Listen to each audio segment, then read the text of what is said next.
முத்தையான்ற பெயரை கண்ணன் மீது உள்ள காதலால் கண்ணதாசன் என்று மாற்றிக்கொண்டவர். முத்தையா தான் அவருடைய இயற்பெயர். வசந்த மாளிகை படத்துல உன்னையல்லால் ஒரு பெண்ணை இனி நான் எண்ணத்தினாலும் தொடமாட்டேன்னு எழுதினார். கம்பன் எழுதுறான், இந்த இப்பிறவிக்கு இரு மாதரை சிந்தையாலும் தொடே.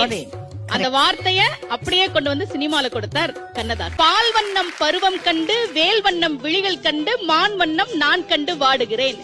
கைவண்ணம் அங்கே கண்டேன், கண் வண்ணம் இங்கே கண்டேன், பெண் வண்ணம் நோய் கொண்டு வாடுகிறேன். இந்த வண்ணம் எங்க இருக்கு தெரியுமா? கம்பன்ல இருக்கு.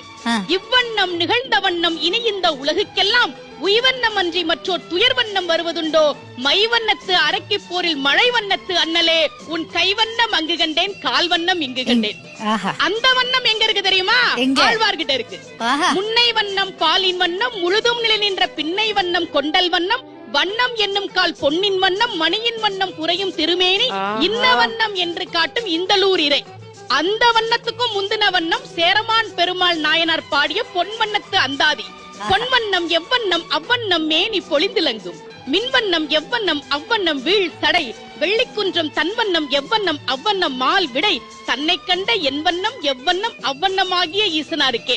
சேரமான் பெருமாள் நாயனார் பாடிய வண்ணத்தையும், ஆழ்வார் பாடிய வண்ணத்தையும், கம்பன் பாடிய வண்ணத்தையும் பால் வண்ணம் பருவம் கண்டு என்று சினிமாவுல கொண்டு வந்தவர் கண்ணதாசன். தேவாரத்தையும், பெரிய புராணத்தையும், ராமாயணத்தையும், மகாபாரதத்தையும், திருவிளையாடல் புராணத்தையும் சினிமாவுல சொன்னவர்.